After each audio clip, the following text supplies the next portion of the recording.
What's up YouTube, this is Groudon Empire and I am back for another episode of my Pokemon Omega Ruby and Alpha Sapphire Rating Battle Spot Special Laddering Series for Season 10. And Season 10 Special Ladder in Battle Spot is Inverse Battles. If you don't know what Inverse Battles are, make sure to check out the link to the description to the playlist and you can check out this series from episode 1 and 2 and you'll find out what Inverse Battles are with a little primer at the first episode and second episode.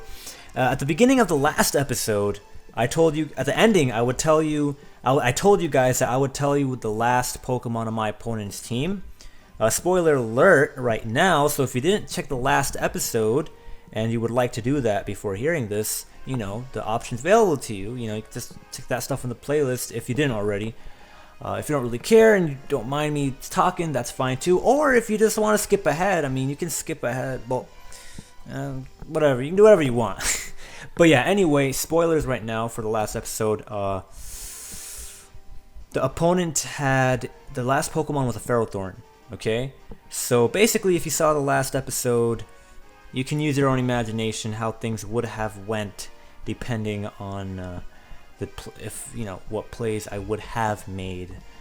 But anyway, let's just get started with this. And if you're hyped, make sure to click that like button down below, show the support for this series. And without further ado, I'm gonna press the challenge button. We're gonna start looking for our opponent. And also, last episode I kept on getting jumbled on Music 14. I was like, yeah, I kept on getting lost in Music 14. I was like, it jumps from 12 to 14, and I keep on skipping 14 because of that. But now we're on 15, so that's cool. That's cool. Not gonna lie though, last episode, not a fan. Not a fan of last episode. But things happen, man. Things happen. There's so many Pokemon out there, especially when you're playing a new game mode like Inverse. Things happen, yo. Psychic is weak to Psychic. You gotta remember that. Water is weak to water. Fire is weak to fire. Grass is weak to grass. You gotta remember that. Ghost resists ghost. You gotta remember this stuff. It's not easy. And even when you remember, sometimes you make a bad play. Even when you don't remember, the chances of you making the good play become significantly lower, right? So let's talk about Psychic type, because last episode, whenever the upload was, I feel like it was a good Psychic showdown. So basically, Psychic is normally let's open up the chart. Let's talk to you guys about the Psychic typing. And that's pretty nice stuff to talk to you guys about while we're waiting for our opponent. An opposing trainer could not be found. Now, I'm not going to edit this out because I want you guys, because there are a lot of you guys out there that watch these kind of videos, and for you guys that look for opponents and you don't find opponents easily, I want you guys to feel at home when you see that there's somebody who's also not finding an opponent when he's searching for battles. That way you guys know that when I'm looking for battles, it's not always, hey, a battle comes in like less than a minute or whatever. It takes time sometimes. So I'm not going to edit this out. Everyone has a different opinion, but my opinion is I want to do something that makes individuals feel like, this actually happens. I don't want to just cut something out for convenience when for video length. If it's unnecessary, like if I don't have to, so I'm gonna keep it in. But yeah, let's look at the Psychic typing. If this happens over 3 times, so I don't know. Anyway, Psychic typing is normally weak to Psychic and fighting. It normally resists Psychic and fighting. So in Inverse, Psychic actually is weak to fighting and Psychic. So you can Drain Punch Cresselia, you can Psychic Cresselia. All right. However, Cresselia now resists Dark, Ghost, and Bug. And what this means is now Cresselia is going to resist all the pin missiles from Mega Heracross. And we find our first opponent. Well, our only opponent. And I'm just gonna write my opponent's team down. They have that Aegislash, but you know what? It's fine because we have to. It doesn't matter. We just have to win. They have Serperior, Breloom, and Kangaskhan, which are more troublesome than anything else, and this is probably the 3 Pokemon he's going to bring.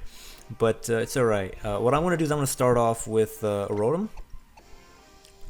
to start off with the Rotom, and I'm going to have Avalugg with me. Avalugg can deal with Talonflame, it can deal with the Kangaskhan.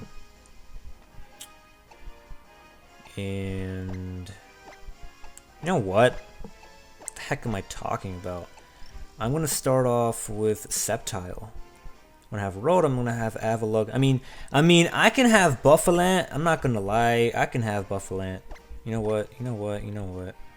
Withdraw. I'm gonna have Buffalant. Buffalant can deal with so many things. I can switch into Breloom, then I can start thrashing everything. Or I can just head charge. Whatever. And then I can have an Avalugg. But yo, Avalugg, I need to have Sceptile because of Sylveon. So you know what? Sceptile's better for that. For the Breloom lead, I'm not... You know what? Who cares? Whatever. I have Avalugg, Sceptile, and Rotom, and hopefully things work out well. Hopefully things work out well. So Psychic typing, as I was talking about what they resist. They resist Bug type, so you can't, you know, use Bug Buzz or Pin Missile versus it anymore. They resist Dark, so you can't use Cheetar with Crunch or Knockoff on it anymore. And they resist Ghost. Now, what is the resistance to Ghost? And my opponent brings the Aegislash. I didn't expect that because Aegislash is a really bad Pokemon, but it's alright. It's alright.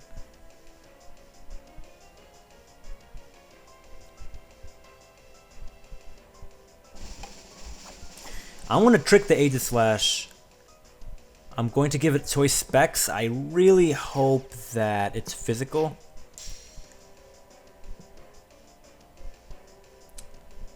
Otherwise, I might be in trouble. Well, there goes the Rotom. There goes the Rotom. But it's fine. It's fine. I'm just going to go on to Sceptile. And I don't like this.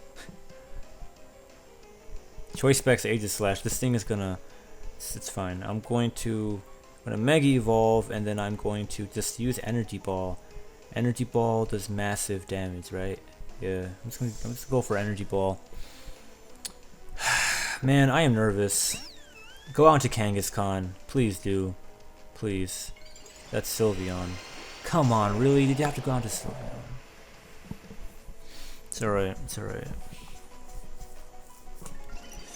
I'm not digging this, man. I am not digging this. I am not digging this. Could've just used Dragon Pulse twice, man.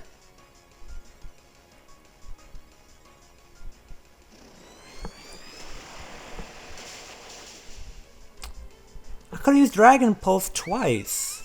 It's not gonna KO. Wait, it did? Critical hit? That wasn't a critical. Alright, I'll take that. I'll take that all day. But Aegislash is gonna come in. That was not a good move on my part. Definitely not a good move on my part.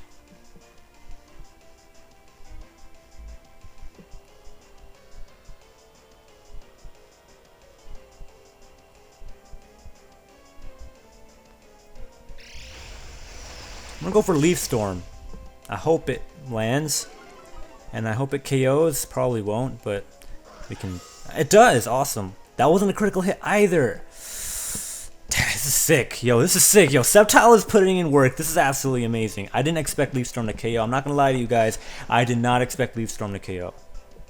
But Kangaskhan in the end. It's all right.